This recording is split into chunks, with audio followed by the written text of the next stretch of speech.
วันที่7 กันยายน เป็นวันอันดับที่41ในระยะการเข้าพรรษาพุทธศักราช 2512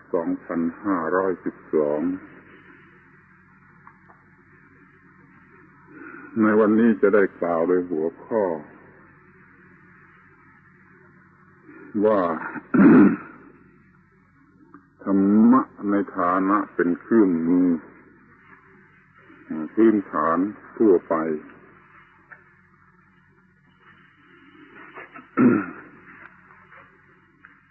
ในวันที่แล้วมา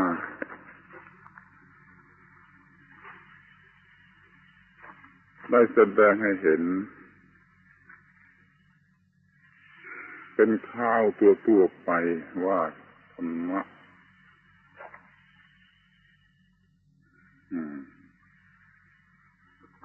มีอยู่หลาย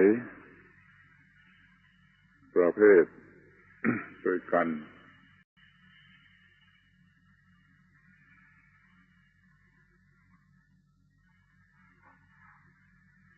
แม้ว่ามันจะมีอยู่หลายประเภทและทำหน้าที่ต่างๆกันเป็นเหตุก็มีเป็นผลก็มีก็คงเรียกว่าธรรมะเสมอกันไปหมด นี่ขอให้ทบทวนความรู้สึกข้อนี้ไว้ด้วยแม้จะฟันเฟือ ไม่มีอะไรที่ไม่เรียกว่าธรรมะหรือคำว่าธรรมะเป็นคำประหลาดที่สุดในโลกคือหมายถึงทุกสิ่งไม่ยกเว้นอะไรทั้งที่เป็นรูปธรรมเป็นนามธรรม สูงสุดตั้งแต่พระเจ้าหรือนิพพานลงมาถึงขี้ฝุ่นสักเม็ดหนึ่งอะไรก็ตามล้วนจะเรียกว่าธรรมโดยภาษาบาลีเสมอกันหมด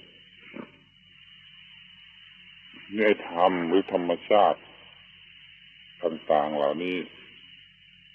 ทำหน้าที่ต่างๆกันตั้งอยู่ในฐานะเป็นเครื่องมือให้เกิดสิ่งอื่นหรือให้สำเร็จประโยชน์ในการมีสิ่งอื่นขึ้นมา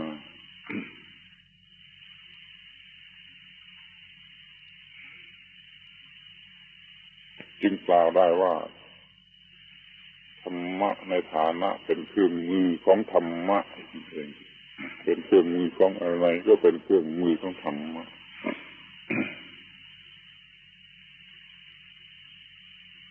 มันเป็นเครื่องมือกันได้ต่อไปอย่างน่าสังเกต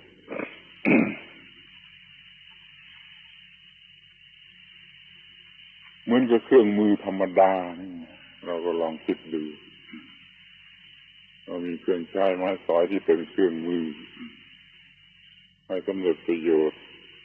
เกิดบางสิ่งขึ้นมาแล้วบางสิ่งมันก็เป็นเครื่องมือต่อไปอีกเป็นมีเครื่องมือทำให้มีบ้านเรือนอยู่ มีบ้านเรือนอยู่ก็เป็นเครื่องมือทำให้มีความสุขสบายแล้วอาจจะพูดอย่างตีกลับได้ว่าความสุขสบายก็เป็นเครื่องมือให้เราแสวงหาสิ่งเหล่าหมายถึงต้นเหตุเครื่องมือหมายถึงปัจจัยหมายถึงต้นเหตุให้ความอยากได้ความสุขสบายหรือความสุขสบายเป็นเหตุให้มันอยากมีสิ่งเหล่านี้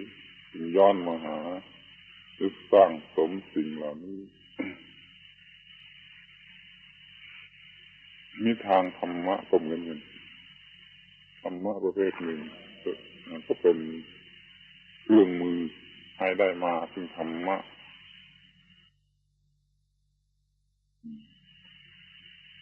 อย่างนี้เรื่อยไปจนกระทั่งมี ธรรมะสูงสุดหรือบรมธรรมกล่าวคือนิพพานอย่างที่มีพุทธภาษิตว่านิพพานังปรมังวทันติพุทธาพระพุทธเจ้าทั้งปวงกล่าวนิพพานว่าเป็นบรมธรรม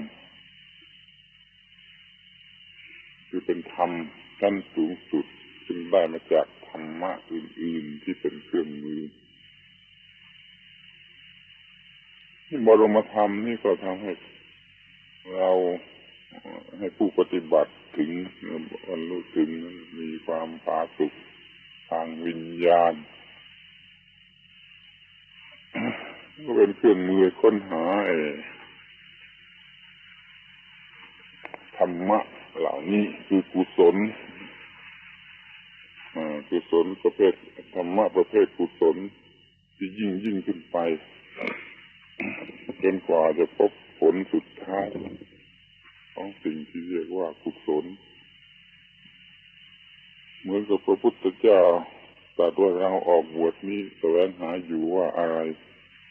เป็นกุศล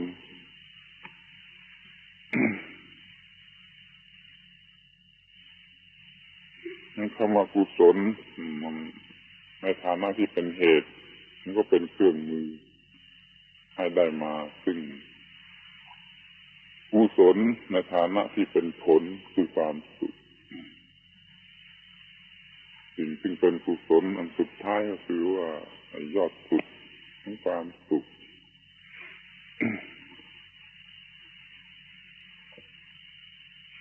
เนี่ยให้มองเห็นทิวทัศน์ตัวไปนี่ว่ามันธรรมะเป็นเครื่องมือเพื่อให้ได้มาซึ่งธรรมะ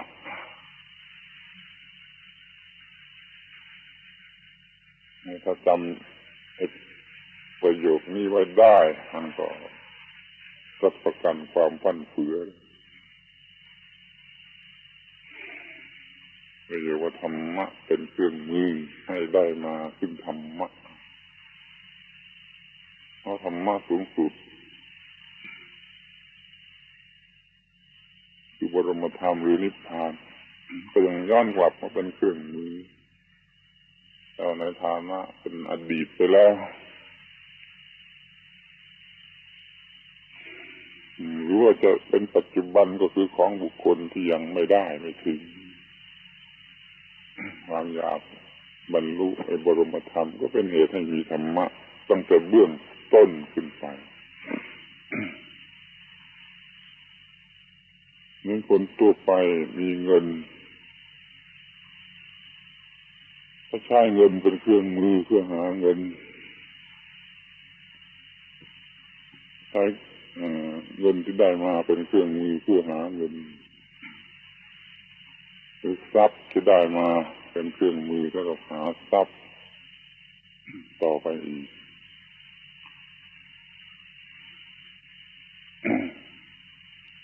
มันก็เรียกว่ามีเครื่องมืออยู่หลายชั้นทีนี้สำหรับวันนี้เราจะได้กล่าวถึง เครื่องมือชั้นพื้นฐานทั่วไปธรรมะประเภทที่เป็นเครื่องมือชั้นพื้นฐานทั่วไป ควรจะหลับตามองเห็นภาพด้วยตนเองทุกคนว่า ในทางวัตถุเราก็มีเครื่องมือนานาชนิด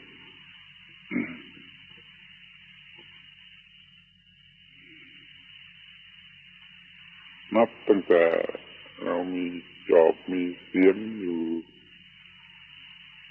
ตามใต้ถุนบ้านมีไม้กวาดมีเครื่องใช้ไม้สอยอยู่บนเรือนมีอาวุธป้องกันตัวกระทั่งมีเครื่องจักรเครื่องกลขนาดใหญ่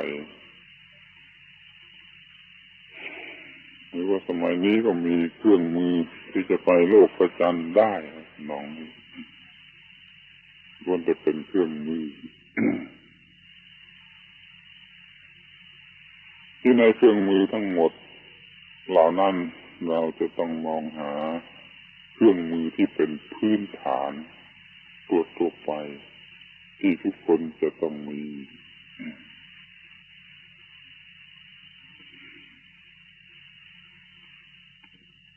ที่คนมันก็ต่างกันมาก อะไรจะเป็นเครื่องมือพื้นฐานที่มันก็มองกันได้หลายแง่ถ้าเป็นสมัยโบราณยังไม่รู้จักอะไรกันมากนักยังไม่รู้จักการค้าขายยังไม่มีเงินตราใช้คนก็ต้องมีเครื่องมือตามที่จำเป็นในการที่จะทำมาหากิน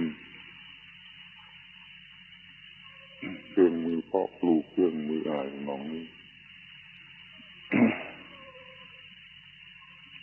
นี่เดี๋ยวนี้มันมาถึงยุคถึงสมัยที่มีสื่อกลางของเครื่องมือทั้งหลายคือเงิน มันก็แสวงหาเงินมาเป็นเครื่องมือสำหรับมีนั่นมีนี่มีโน่นตามที่ตัวต้องการจนเกิดคำพูดขึ้นมาในสมัยนี้ว่ามันมองว่าเงินนี่มันเป็นเครื่องมือสารพัดนึก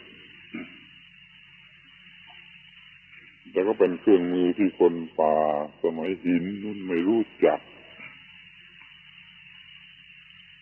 แล้วเขายังไม่มีเงินตราใช้มันเครื่องมือของเขาคืออะไรมันก็ต้องสำเร็จอยู่ที่วัตถุปัจจัยสำหรับทำให้มีอาหารกินให้มีความปลอดภัยในชีวิต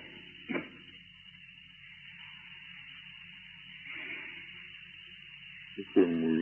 ปลีกย่อยต่างๆออกไปโดยไม่ต้องมีเงิน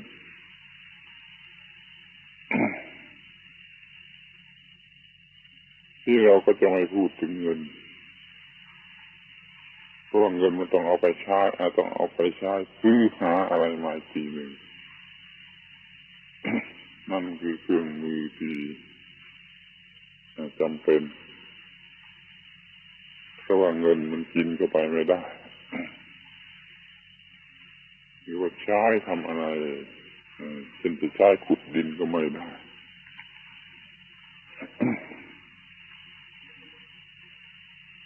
ก็ลองไปนึกดูเองมองดูเองว่าตามบ้านเรือนทั่วไปอย่างน้อยจะต้องมีอะไรมีเครื่องมือทำกินไม่มีเครื่องมือทำกินก็ไม่มีอะไรจะกินแล้วมันก็มีเครื่องมือปลีกย่อยเป็นถ้วยชามจานที่เราจะใส่อาหารกินถ้าสมมติว่าไม่มีสิ่งเหล่านี้มันก็ต้องใส่ฝ่ามือกิน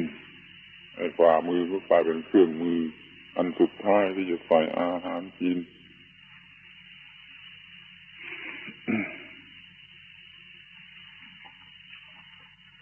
ที่เรียกว่าเราอยู่โดยมีเครื่องมือพื้นฐานคือเครื่องมือทำมาหากินเลี้ยงปากเลี้ยงท้องเป็นข้อใหญ่ก็มีเครื่องมือให้เกิดความปลอดภัยเป็นพวกอาวุธต่างๆเครื่องมือให้เกิดความสะดวกสบายยิ่งขึ้นไปจนกระทั่งเป็นของเหลือเฟือ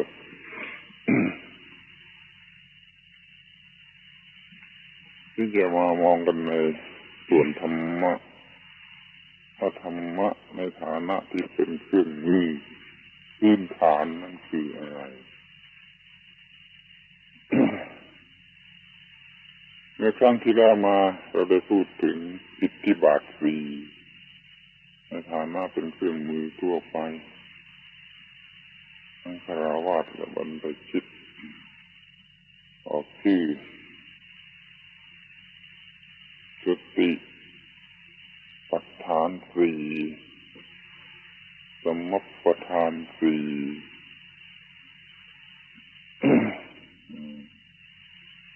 อินทรีย์ห้าพละห้าเหล่านี้ว่าเป็นธรรมะประเภทเครื่องมือให้ได้มาซึ่งธรรมะอื่นแล้วก็ระบุโพชฌงค์เจ็ดในฐานะที่เป็นเครื่องมืออันสำคัญที่สุดที่กำลังแสดงบทบาทให้เห็นว่ามันทำงานของมันอย่างไรในบรรดาเครื่องมือทั้งหลาย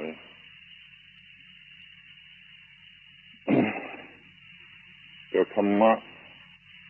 หลายหมวดเหล่านี้ในฐานะเป็นเครื่องมือนี่ผมก็ยังไม่อยากจะเรียกว่าทำเครื่องมือพื้นฐานเหมือนกับจอบเสียมตามใต้ถุนบ้าน อยากจะระบุไอ้หมวดธรรมะที่เป็นพื้นฐานยิ่งไปกว่าที่ออกชื่อมาแล้วเป็นธรรมะอีกหมวดหนึ่งซึ่งมีชื่อเรียกยากแต่แล้วก็ได้ใช้ชื่อเรียกให้ลดต่ำลงมากระทั่งถึงพวกคฤหัสถ์จึงได้เรียกว่าคฤหัสถธรรมธรรมะที่จำเป็นแก่คฤหัสถ์นี่ควรจะเรียกว่าเครื่องมือพื้นฐานแท้ๆมันก็จอบเสียมที่ทิ้งอยู่ตามใต้ถุนบ้านเป็นเครื่องมือที่จะจับฉวยได้ทันทีขุดดินก็ได้เป็นอาวุธก็ได้อะไรก็ได้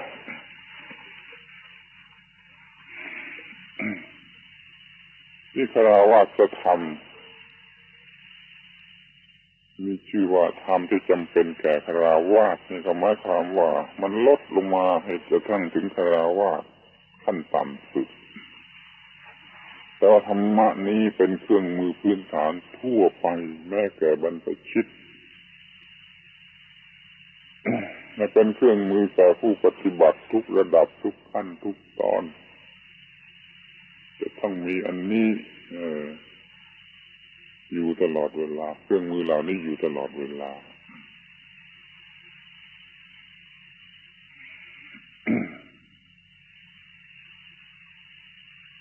เหมือนกับว่าบ้านเรือนชนิดไหนก็ตามใจจะต้องมีเครื่องมือพื้นฐานเช่นจอบเช่นเสียมเช่นอะไรที่ทำหน้าที่อย่างนี้อยู่ด้วยกันทั้งนั้น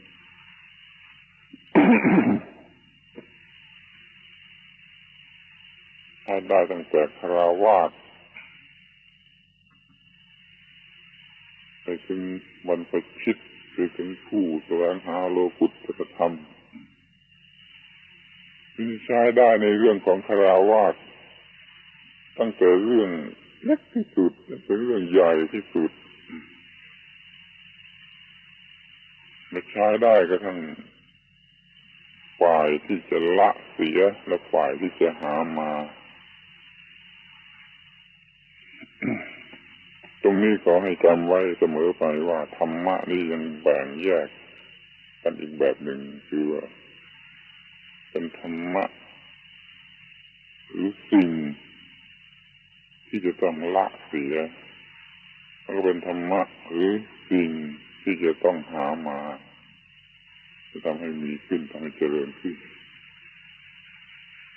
ไอ้ธรรมะที่เป็นอกุศลคือความชั่วนี่จะต้องละ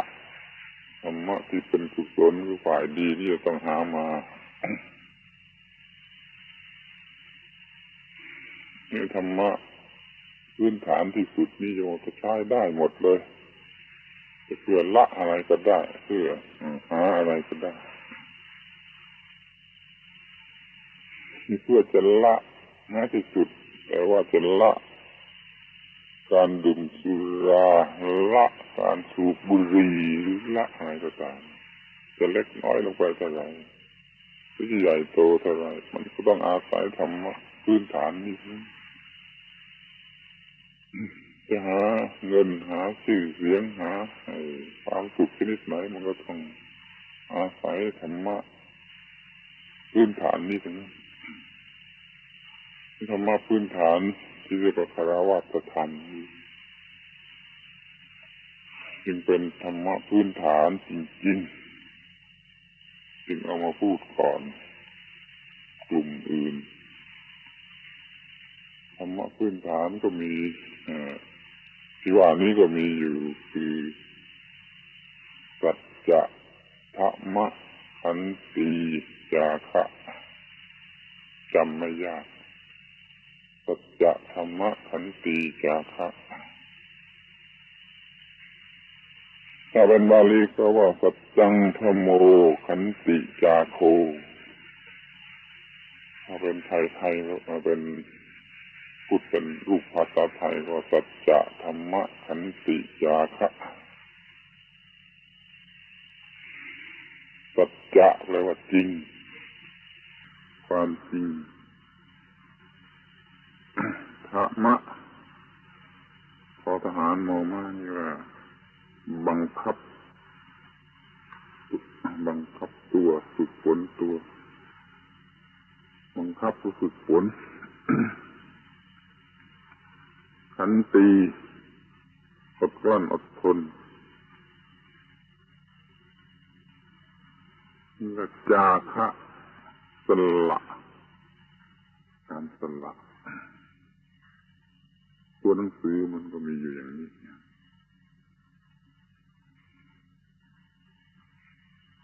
ความจริงในการบังคับตนความอดทนและความสละในการสละ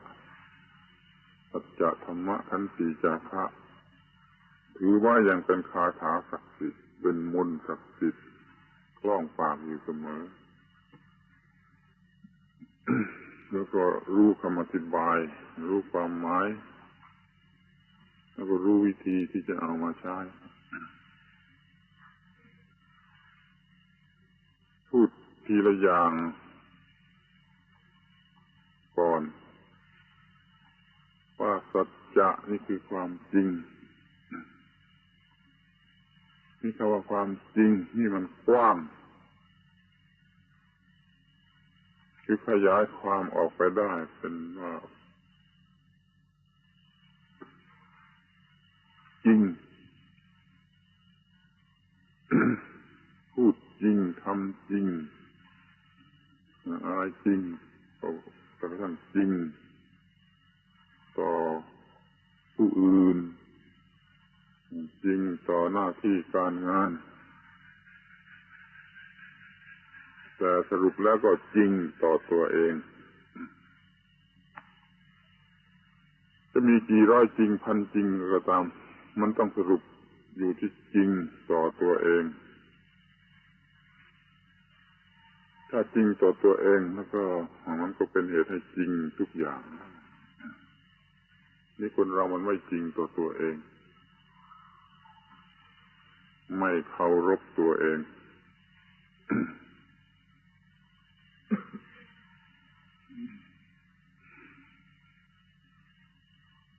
พระพุทธเจ้าทรงยกเอาไว้ข้อนี้ว่าเป็นข้อแรกคือความจริงลงไปนี่เป็นข้อแรกเรียกว่าสัจจะถ้าจริงตรงต่อตัวเองก็ตรงต่อการพูดจากับผู้อื่นมันก็ตรงจริงต่อหน้าที่การงานที่จะต้องทำมันก็ตรงจริงต่ออุดมคติของการเกิดมาเป็นมนุษย์มันจริงไปหมดอย่างนี้มันก็ใช้ได้ไอ้คนเรามันก็ขาดข้อนี้กันเป็นข้อแรกคือขาดจริงต่อความเป็นมนุษย์ของตัวเองเกิดมาเป็นมนุษย์แต่ไม่ทำอย่างมนุษย์ นี่มันขาดความจริงข้อแรกข้อสำคัญที่สุด คือจริงต่อตัวเอง ที่เราก็ได้พูดกันมามากแล้วว่าเกิดมาเป็นมนุษย์เพื่อทำอะไรก็จริงต่อหน้าที่อันนั้นนี่คำว่าจริงเนี่ยมันรวมความหมายอื่นๆไว้ด้วยแต่ก็ยังมีความหมายแสดงเป็นความจริงอยู่เสมอจะมีความซื่อตรงความบริสุทธิ์ใจความสะอาดอย่างนี้มันก็รวมมีความหมายเป็นความจริงอยู่นั่นแหละเฉพาะพระเราก็อย่าลืมคำกล่าวของปู่ย่าตายายที่กล่าวไว้เอามาพูดให้ฟังเสมอว่างามที่ซากผีดีที่การละพระอยู่ที่จริงพระอยู่ที่ความจริงที่จริงอย่างอื่นไม่ใช่จะเป็นพระก็ต้องเป็นที่มีความจริง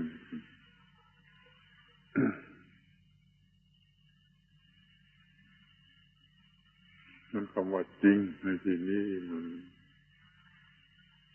มีความหมายมากพูดกันกี่วันก็ได้มันขึ้นอยู่ที่ความจริงมันก็จริงต่อตัวเองเป็นยอดสุดในจริงต่อตัวเองมันก็เป็นเหตุให้จริงทุกอย่างไอ้คนพูดโกหกผู้อื่นนี่มันก็คือไม่จริงต่อตัวเองรู้อยู่ในใจว่าอะไรเป็นอย่างไรแล้วก็ไม่จริงต่อสิ่งนั้นพูดออกไปอย่างอื่นหลอกคนอื่นไม่ตรงในหน้าที่การงานหรือความรับผิดชอบคือไม่จริงต่อตัวเองมันพยายามเคารพตัวเองให้มีความจริงในตัวเองอื่นๆมันก็จะงอกงามออกไปกลายเป็นคนจริงไปได้ทุกอย่างทุกกระเบียดนิ้ว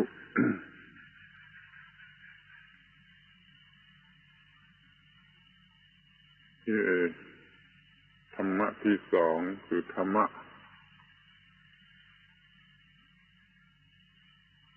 หมายถึงการควบคุมตัวเองบังคับตัวเองฝึกฝนตัวเองทรมานตัวเอง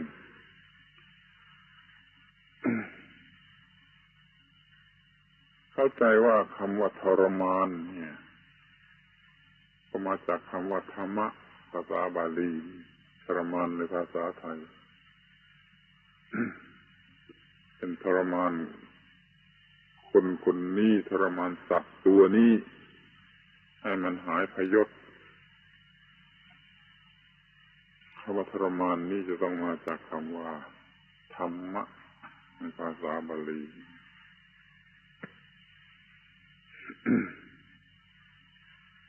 คือการฝึกการบังคับการบีบบังคับ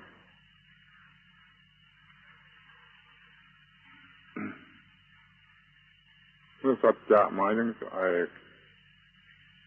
ซื่อตรงต่อตัวเองเคารพตัวเองธรรมะนี่ก็หมายถึงการบังคับตัวเองให้อยู่ในร่องรอยของสัจจะของความจริง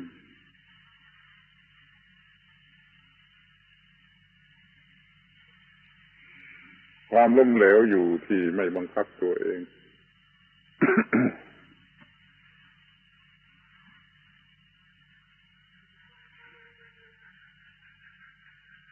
ความล้มเหลวในหน้าที่การงานหรืออะไรต่างๆทุกอย่างที่มีอยู่ในหมู่มนุษย์มาจากการบังคับตัวเองไม่ได้ไม่ใช่มาจากความไม่รู้ที่จริงมันรู้เกินกว่าที่จะรู้ว่าอะไรควรทำอะไรไม่ควรทำไอ้ที่ควรทำนั่นจะต้องทำอย่างไรมันก็รู้แต่แล้วมันก็ไม่เคยทำหรือทำไม่สำเร็จก็ไม่มีการบังคับตัวเอง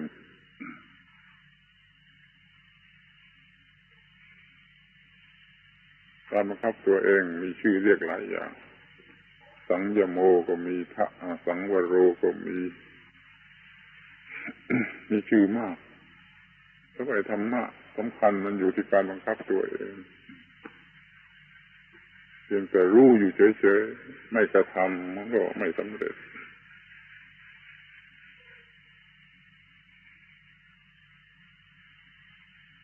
กระทั่งไอ้สิ่งที่เรียกว่าสติมันก็มีอยู่เพื่อการบังคับตัวเองมีสติอยู่ตลอดเวลาจึงจะบังคับตัวเองได้การบังคับตัวเองมันเรียกหาอะไรมาหลายอย่างธรรมะอื่นๆมาอีกหลายอย่างให้สำเร็จเป็นการบังคับตัวเองได้ก็แล้วกันให้บังคับตัวเองในที่นี้หมายถึงการบังคับจิตเพราะส่วนสำคัญที่สุดของคนเราก็คือจิตความหมายที่เป็นใจกลางของตัวตนก็คือจิตแต่ก็ไม่ต้องไปหลงเรื่องตัวตนอะไรกันให้มากมายไปบังคับจิตก็แล้วกันก็เป็นการบังคับทุกสิ่งในจิตนี่มันก็บังคับการพูดการกระทำอยู่แล้วนี่บังคับจิตให้มันถูกต้องในร่องในรอยมันก็มีการพูดการทำที่ถูกต้อง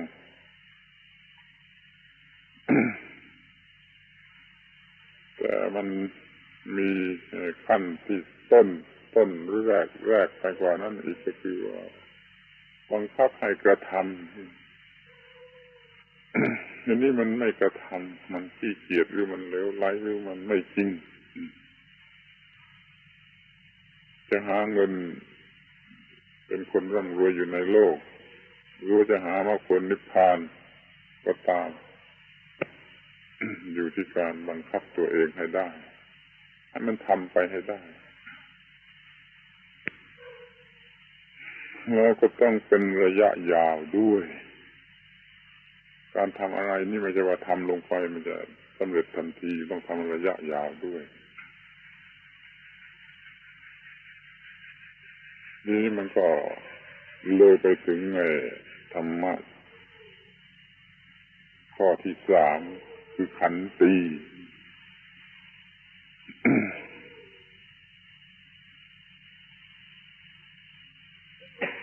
ความอดทน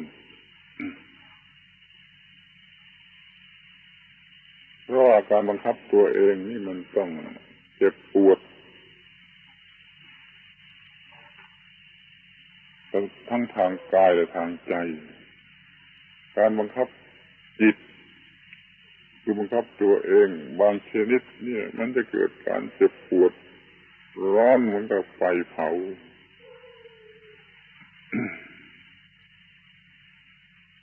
เป็นคนไม่อยากคนที่มันอยากจะไปดูหนังเพราะมันเป็นโรคเสพติดไปดูหนังพอบังคับจิตไม่ให้ไปดูหนังมันก็ร้อนมันก็ไฟเผามันก็ตกนรกทั้งเป็น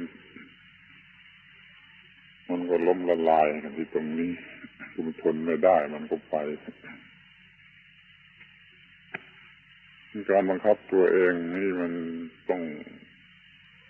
ทำระยะยาวเมื่อทำระยะยาวมันก็ต้องอดทนต้องมีความอดทนที่เรียกว่าขันติ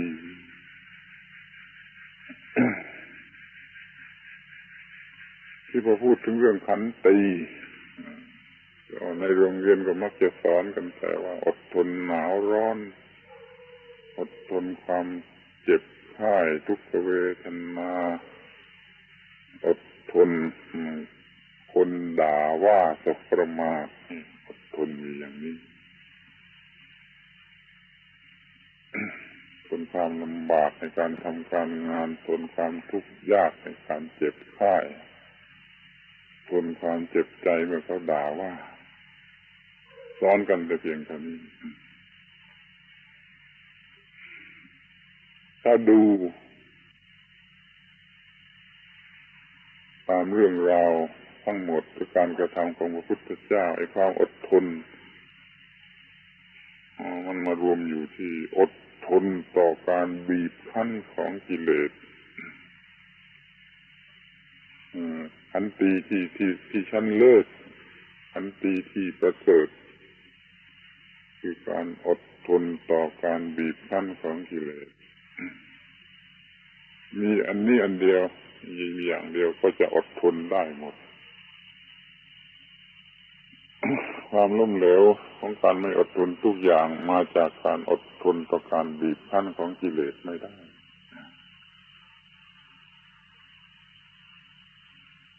ฉันจะไปดูหนังมันเป็นการบีบคั้นของกิเลสถ้าทนได้กิเลสบีบคั้นไม่ได้มันก็ไม่ไปดูหนัง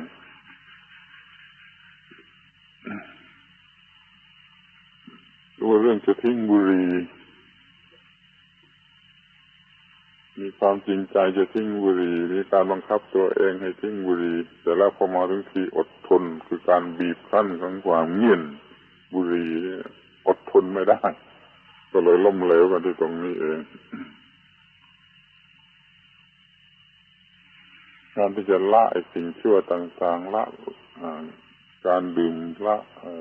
การพนันละอะไรต่างๆมันก็จะล้มเหลวกันที่ตรงนี้เองคือมันทนการบีบคั้นของกิเลสไม่ได้ไม่ไปนั่งเล่นไพ่ที่ไม่มีประโยชน์อะไรเลย กิเลสมันก็ไสคอไปจนได้ไปนั่งเล่นไพ่ไม่มีประโยชน์อะไรนอกจากความเพลิดเพลินของกิเลส มันก็ต้องบีบคั้นคนอยู่ เรื่อยไปที่เรียกว่าพูดอย่างสมมติคนถูกกิเลสบีบคั้น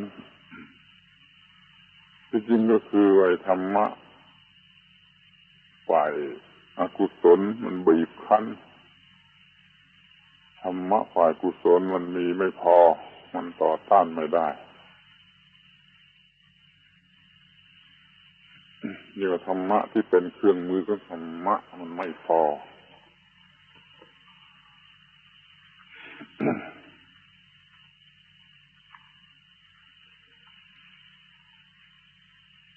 ทีนี้เมื่อการอดทนมันเป็นความเจ็บปวดมันก็ต้องมีขอบเขตที่พอจะทนไหวถ้าเลยขอบเขตมันทนไม่ไหว เพราะมันต้องมีการระบายออกอย่าให้ต้องทนจนทนไม่ไหวมันจะตาย มันก็ต้องมีการระบายออกอยู่เรื่อยๆจึงมาถึงไอ้ธรรมะข้อที่สี่ที่เรียกว่าจาคะคือการสละ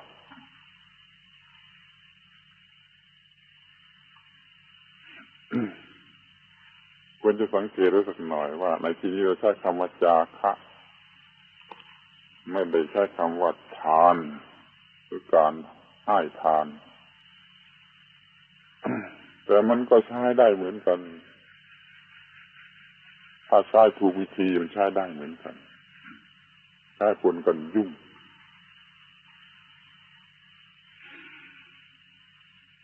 แต่ดูเหมือนจะยุติกันไปโดยอัตโนมัติว่าไอ้ทานหรือการให้ทานนี่มันเนื่องโดยสิ่งของมากกว่าให้วัตถุสิ่งของภายนอกไปมากกว่าถ้าเราโบราณพูดธรรมดาพูดตามธรรมดาไอ้จาคะนี่คงสงวนไว้สำหรับให้ทานภายในคือสิ่งที่เป็นนามธรรม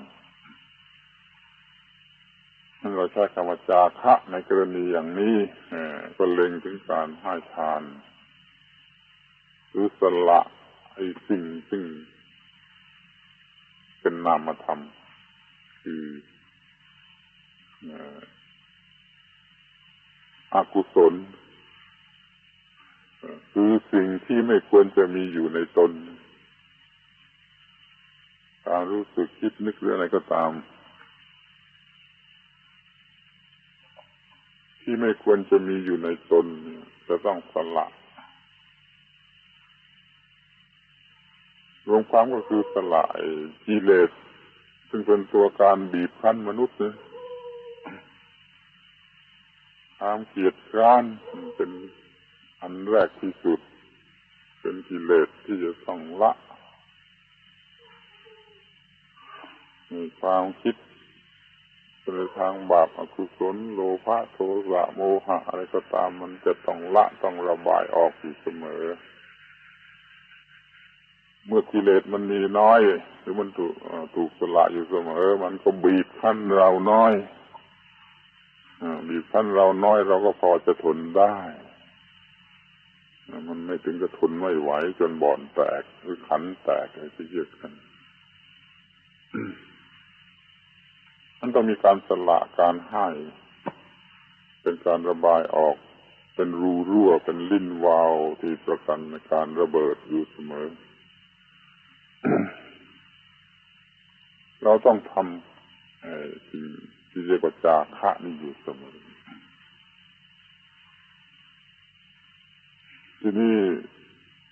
มันก็ต้องระวังต่อไปอีกในการที่ทำให้เป็นจาคะจริง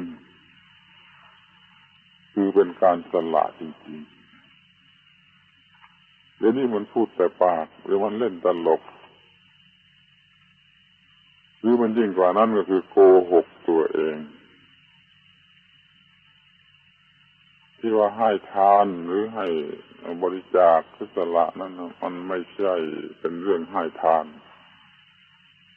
มันเป็นเรื่องลงทุนค้ากำไรเกินควร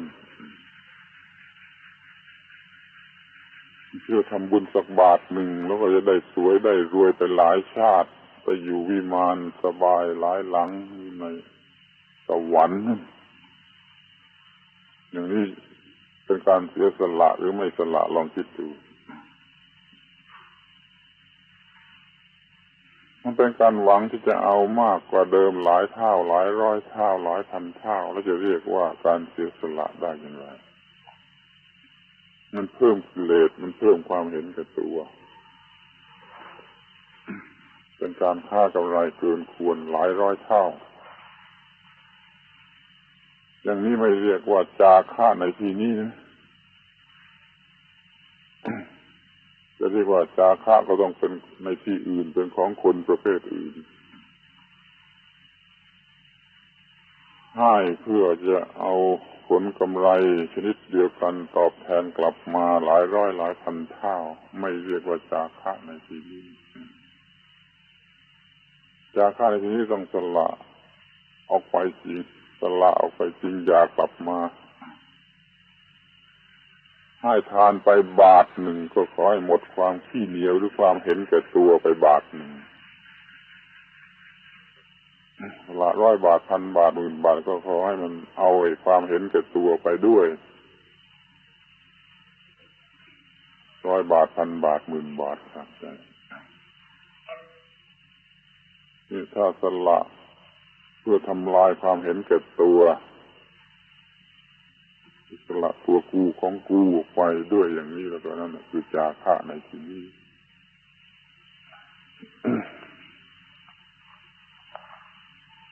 นั่นจาคะในที่นี้หมายถึงการสละล้วนสละออกไปล้วนๆเป็นคนติดบุหรี่ก็ต้องสละรสอร่อยของบุหรี่คนติดเหล้าก็ต้องสละรสอร่อยของเหล้าคนติดดูหนังก็ต้องสละความอร่อยการดูหนังไม่เอาอะไรกลับมาอย่างนี้เรียกว่าสละออกไปจริงๆถ้าจะมีอะไรกลับมาก็คือผลที่ถูกต้องที่บริสุทธิ์ที่ถูกต้องคือความไม่เห็นแก่ตัวเห็นแก่ความสนุกนี่คือความเห็นแก่ตัวเห็นแก่กิเลสมันจึงตกหลุมพรางของกิเลสตกอยู่ในบ่อในหลุมของกิเลส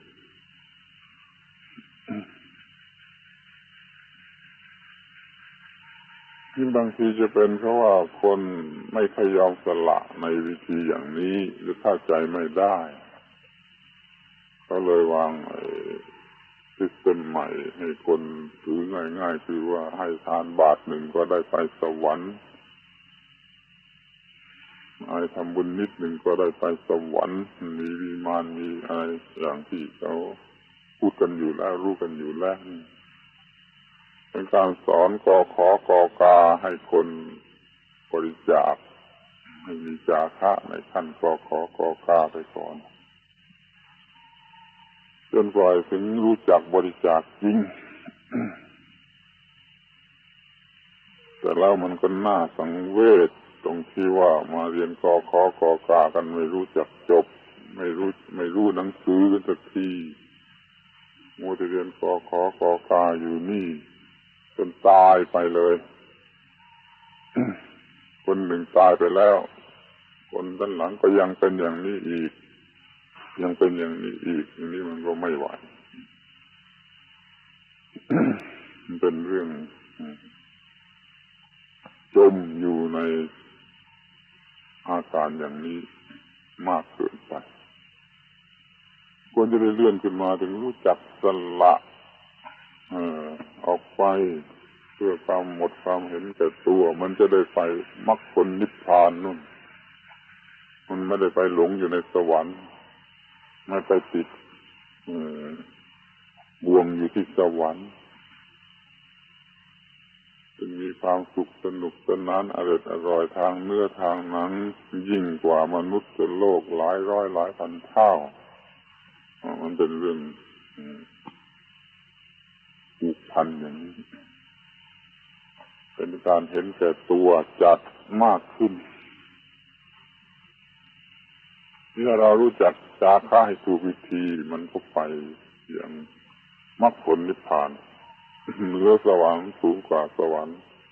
ไม่ผูกพันใครไม่เผาลนใครไม่หลอกลวงใครเหมือนสวรรค์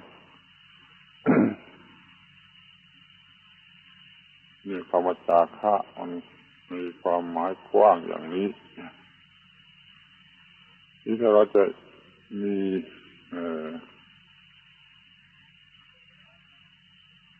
ชีวิตอยู่กันอย่างโลกในภาษาโลกในปัญหาโลกเนี่ยก็หัดสละจริงๆอย่างนี้เสียบ้างสละก็สละออกไปทำลายความเห็นแก่ตัวไปให้เป็นประโยชน์แก่ผู้อื่นภาวนาว่าอย่าย้อนกลับมาหาเราในรูปนี้เลยไอ้สิ่งที่สละไปนี่ให้เราได้แต่ความไม่เห็นแก่ตัวเถอะแล้วเราก็จะสบายยิ่งไปกว่าไอ้อันนั้นมันกลับมา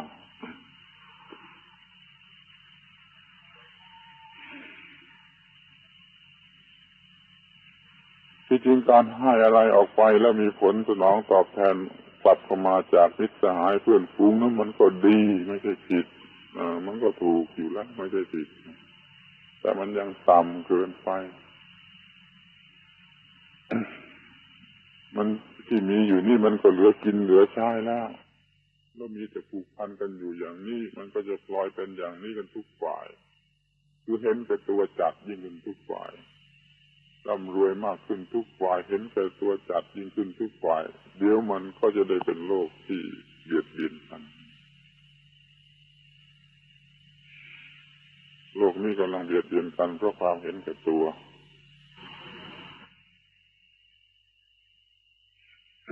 ไปคิดกันเองก็แล้วกันฝ่ายคอมมิวนิสต์หรือฝ่ายประชาธิปไตยก็เหมือนกันรบกันได้ก็เพราะต้องอาศัยความเห็นแก่ตัวที่มันมีจาคะมีการให้อะไรมันก็ให้เพื่อซื้อคนอื่นมาเป็นพวกของตัวช่วยเหลือคนอื่นเป็นเงินมหาศาลแต่มันไม่ได้หวังอะไรอื่นนอกจากซื้อเขามาเป็นพวกเราแล้วก็จะได้รบราฆ่าฟันพวกอื่นให้มันง่ายให้มันสะดวกขึ้นไป อย่างนี้จะเรียกว่าจาคะหรือไม่ลองไปคิดดูจึงจะลงทุนซื้อสวรรค์ก็ไม่เรียกว่าจาคะในที่อย่างนี้ในที่นี้ก็แล้วนี่ลงทุนเพื่อไปหาพวกมาฆ่ากันอีกให้มากขึ้นไปอีกนี่มันก็ยิ่งไม่ใช่จาคะอย่างนี้เนี่ยโลกมันกำลังเดือดร้อนเพราะไม่มีจาคะอย่างนี้ถ้าโลกมีจาคะถูกวิธีอย่างนี้โลกก็มีสันติภาพทันควันทันทีเลยที่มันสละความเห็นแก่ตัวไปจริง ต่างคนต่างแข่งขันกันสละความเห็นแก่ตัวต่างฝ่ายต่างแข่งขันกันทำลายความเห็นแก่ตัวโลกก็มีสันติภาพได้ในพริบตาเดียวไม่ต้องพูดกันมากไม่รู้จักจบเหมือนเดี๋ยวนี้ก็ไม่มีสันติภาพเพราะมันขาดจาคะในส่วนนี้นี่เราจะเห็นได้เตลิดออกไปว่าโดยส่วนตัวบุคคลก็ดีโดยส่วนรวมทั้งโลกก็ดีต้องอาศัยธรรมะพื้นฐานนี้คือสัจจะธรรมะขันติจาคะพื้นฐานนี้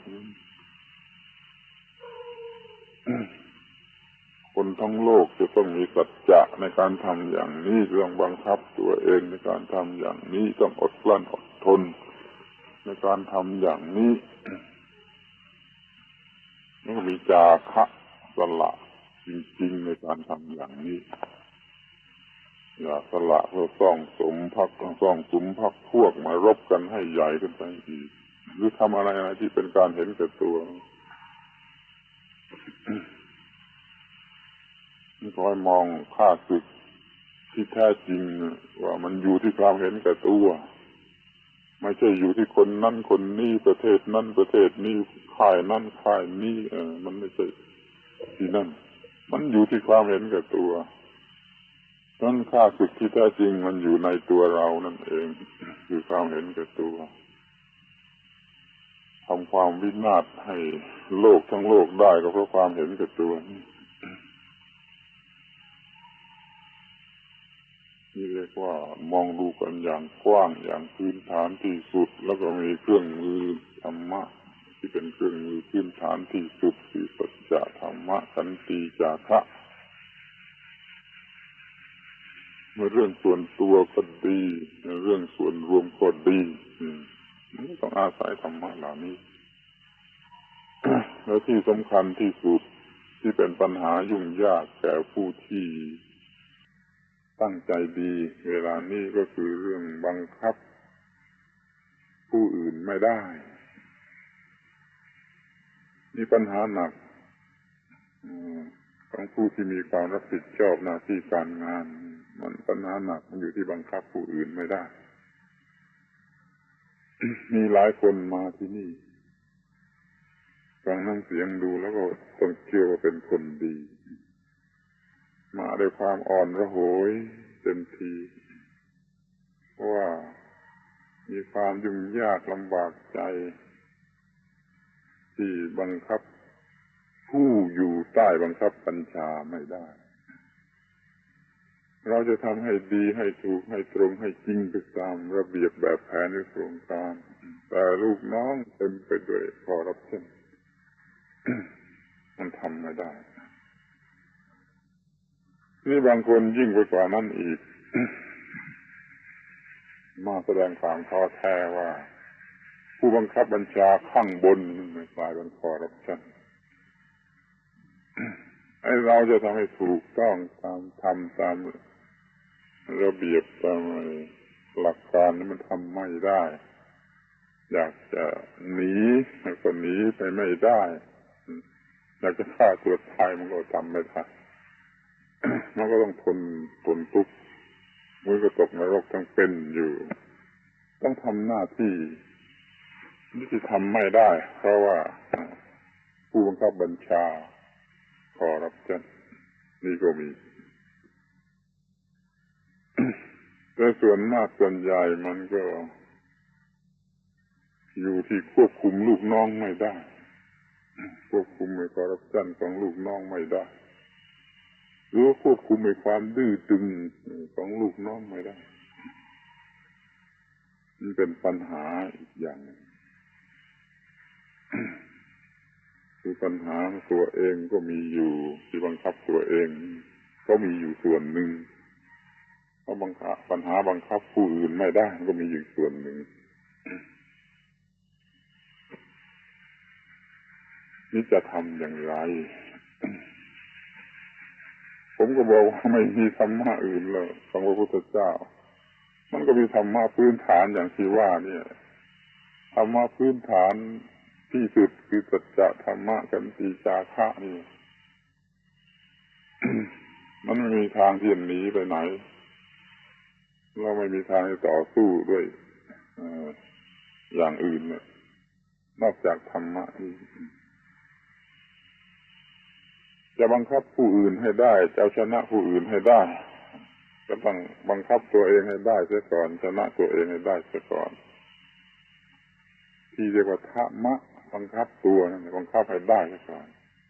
อาศัยสัจจะธรรมะขันติจาคะบังคับตัวให้ได้เสียก่อนเราจะบังคับผู้อื่นได้นั้นอย่าไปทำผิดอย่างร้ายกาจที่สุดคือจะไปบังคับผู้อื่นโดยไม่บังคับตัวนี่คือการทำผิดอย่างร้ายที่สุดจะไปบังคับลูกน้องอย่างเดียวแต่ไม่บังคับตัวนี่เป็นการทำผิดที่ร้ายกาจที่สุดและมีแต่จะยุ่งยากมากขึ้น มันจะเกิดเรื่องมากขึ้นกว่าเดิมถ้าบังคับตัวได้ซะก่อนเรื่องมันก็จะค่อยดีขึ้นแล้วหายไป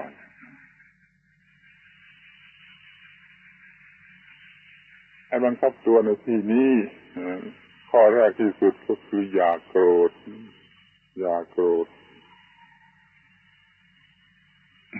นี่นายจ้างก็โกรธหัวฟัดหัวเหวี่ยงผู้บังคับบัญชาโกรธหัวฟัดหัวเหวี่ยง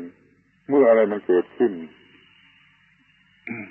บิดามารดาโกรธหัวฟัดหัวเหวี่ยงเมื่อลูกไม่ทำอะไรตามที่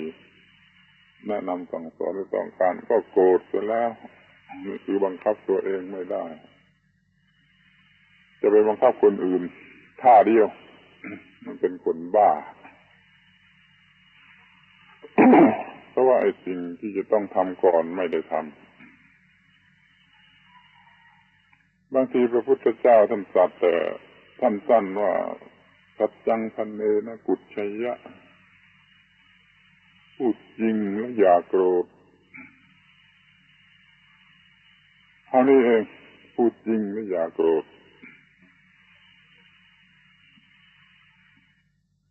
คุณลองใช้เครื่องมือพื้นฐานชั้นต่ำที่สุดนี่เลยจริงเสมอไปเราต้องพูดจริงด้วยและอย่าโกรธเป็นอันขาดกับผู้อื่นจริงคืออยู่ในร่องในรอยคงเส้นคงวาพูดจริงทำจริงอะไรจริงอยู่เสมอและอย่าโกรธเพราะเป็นอันขาดเพราะพอโกรธจะพูดผิดทำผิดหมดเลย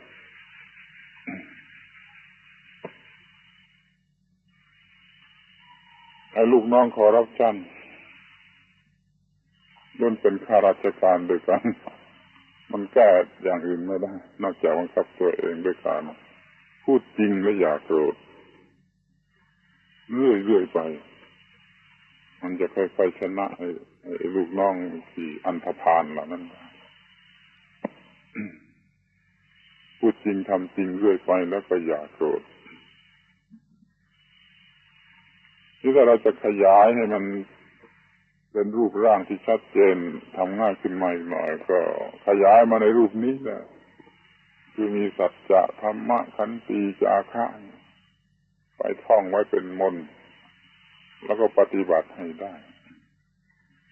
มีสัจจะคือจริงต่อหน้าที่การงานจริงต่อทุกคนตัวทั้งจริงต่อไอ้ลูกน้องอันธพาลคือเมตตากรุณาสงสารมันนี่มีความจริงมีสัจจะต่อไอ้ลูกน้องที่เป็นอันธพาลคงมีความเมตตากรุณาสงสารมันอยู่เรื่อยเราจริงในหน้าที่ของเราอย่างนี้ก่อน แล้วธรรมะคือบังคับตัวเองอย่าโกรธเป็นอันขาดอย่าบันดาลโทสะอย่าเผลอถ้าเผลอมันจะทำผิดทีเดียวล้มละลายเลยมันโกรธจัดขึ้นมาแล้วมันก็ต้องทำผิดชนิดที่เป็นการทำลายอะไรหมดเลยนี่บังคับตัวเองไม่ได้มันให้โทษร้ายอย่างนี้ แล้วก็อย่าพยายามหลบหลีกสิ่งที่เรียกว่าขันติมันต้องอดทนผู้ชนะต้องอดทนยิ่งกว่าผู้แพ้นายต้องอดทนยิ่งกว่าบ่าวมันจึงจะเป็นนายที่ดีได้ไม่งั้นมันจะฆ่าตัวเองตายถ้าที่มีลูกน้องที่ยังเด็กยังโง่ยังเล็กยังอันธพาลยังไงเนี่ยหัวหน้าจะต้องอดทนมากกว่าพวกนั้นรวมกันเมื่อพวกนั้นมันไม่อดทนเราต้องอดทนแทนอดทนรวมกันเราใช้เขาทำงานเขาอดทนทางกายเหนื่อยยากลำบากทางกายแต่เราต้องอดทนทางจิตใจทางวิญญาณ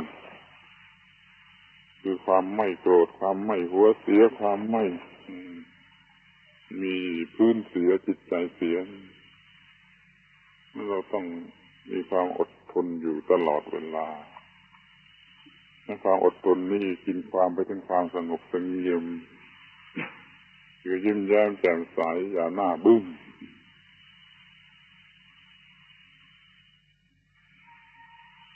ก็ต่อไปก็ถึงข้อสุดท้ายคือจาคะให้เราเองก็สละความโมโหโทโสสละอยู่เรื่อยแล้วพยายามที่จะให้ลูกน้องเหล่านั้นมันมีการสละโดยไม่รู้สึกตัวคือมันมีการยอมแพ้โดยไม่รู้สึกตัวเราเอาความดีชนะความชั่วตามแบบของพระพุทธเจ้าชนะคนเลวด้วย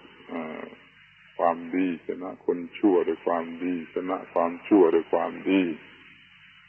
อย่าเปลี่ยนเป็นหลักอย่างอื่นเดี๋ยวนี้เขาไม่ถือกันอย่างนี้นี่ในโลกนี้เราถือฟันต่อฟันตาต่อตาเขาตบเราทีหนึ่งเราต้องตบเขาทีหนึ่งอย่างน้อยหรือตบหลายทีก็ได้ฟันต่อฟันตาต่อตา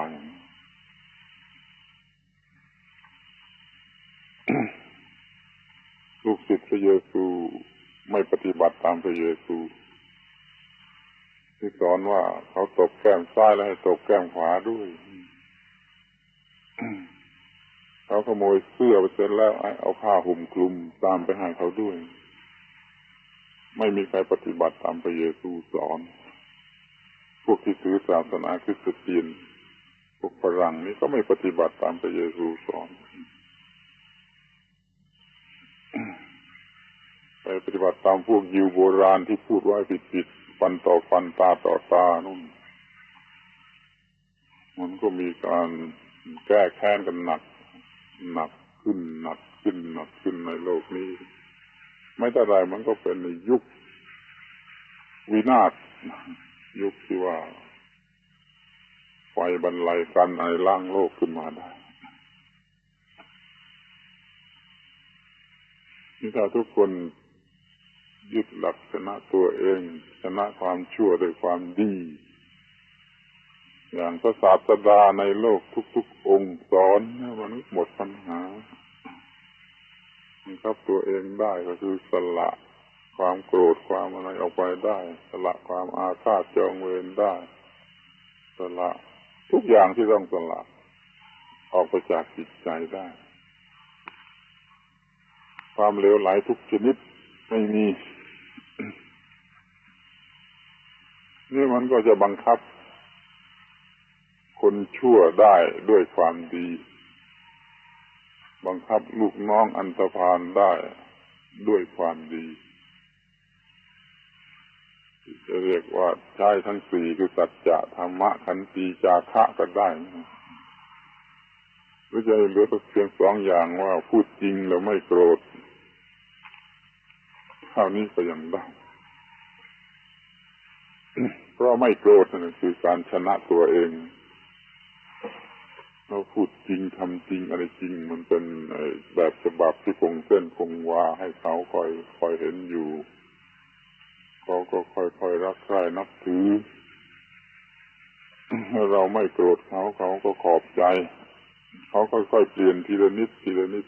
ด ถ้าเขาจะไม่ยอมเปลี่ยนทันทีเขาก็จะต้องยอมแพ้อยู่ในจิตใจเขาไม่แสดงออกมาว่ายอมแพ้แต่ว่าในจิตใจมันยอมแพ้ถ้าในจิตใจยอมแพ้แล้วมันค่อยๆเปลี่ยนมาเองทีละนิดทีละนิดโดยไม่รู้สึกตัวก็จะเป็นคนดีได้พร้อมๆกันไปเดี๋ยวนี้มันโกรธกันเสียมันเกลียดกันเสียมันระแวงกันเสียต่างคนต่างรักษาตัวกูของกูเห็นแก่ตัวกูของกูจัดขึ้นปรีเข้าใส่กันแม่ผู้บังคับบัญชากับผู้อยู่ใต้บังคับบัญชา จนกระทั่งว่าลูกหลานที่เกิดมาจากท้องจากไส้ของตัวแท้ๆมันก็กลายเป็นอันธพาลขึ้นมาได้สิ่งที่มันยั่วยุแล้วก็การทำผิดของบิดามารดานั้นมันก็เลยเป็นการล้มละลายอย่างยิ่งไม่มีสัจจะธรรมะขันติจาคะแล้วมันเป็นอย่างนี้มันคอยทุกคนนึกถึงพระพุทธเจ้าที่ท่านตัดธรรมะข้อนี้หมวดนี้ไว้ในฐานะเป็นพื้นฐาน4ประการความจริงการบังคับตัวเองความอดกลั้นอดทนแล้วก็ระบายสิ่งที่ไม่ควรมีอยู่ในใจนี้ออกไปจากจิตใจให้เรื่อยไปเลยมันสัมพันธ์กันทั้ง4อย่างนี้แยกกันไม่ออกถ้าแยกออกไปอย่างแล้วมันล่มละลายทั้งหมดการที่เราจะบริจาคความชั่วไปจากจิตใจมันก็ต้องมีความจริงมีการบังคับตัวเองมีความอดทนการที่เราจะมีความจริงได้มันก็ต้องมีการบังคับตัวเองมีความอดกลั้นอดทนแล้วก็สละมันอยู่เสมอมันสัมพันธ์กันอยู่อย่างแยกกันไม่ออก เป็น4อย่างนี้รวมเป็นอย่างเดียวคือว่าถ้าทำแล้วมันก็เป็นการเป็นอยู่อย่างถูกต้องเป็นอยู่ด้วยจิตว่างจากตัวกูของกูมีชีวิตอยู่ด้วยจิตว่างจากตัวกูของกูไม่เห็นแก่ตัวไม่เห็นแก่กิเลสแต่เห็นแก่ธรรมะนั่นพระพุทธเจ้าหรือพระโพธิสัตว์จึงตรัสถึงธรรมะนี้อย่างท้าทายว่าอิงคะอัญเยปิปุจฉตุปถูสมณพรามเนยติสัจจาธรรมาจาคาขันตยาปิโยทวิชติมีความว่าขอเชิญให้ไปถามสมณพราหมณ์ครูบาอาจารย์เหล่าอื่นที่ไหนทั้งหมดไปถามดูให้รู้ว่ามันมีอะไรธรรมะอะไรที่ไหนอีกที่ดีไปกว่าไอ้สัจจะธรรมะขันติจาคะเราก็ควรจะสนใจ สนใจมากเป็นพิเศษในการที่จะแก้ปัญหาต่างๆโดยการมีธรรมะชนิดที่เป็นเครื่องมือก็อย่างพื้นฐานทั่วไปในเบื้องต้นคือเป็นรากฐานทั้งหมด เนี่ยผมพูดวันนี้ก็เฉพาะธรรมะในฐานะเป็นเครื่องมือพื้นฐานที่จะรองรับไอ้ธรรมะเครื่องมือที่สูงขึ้นไปที่ได้ออกชื่อไว้แล้วว่าอิทธิบาทสมปทานสติปัฏฐานอะไรต่อไปอีกเวลาของเราก็หมด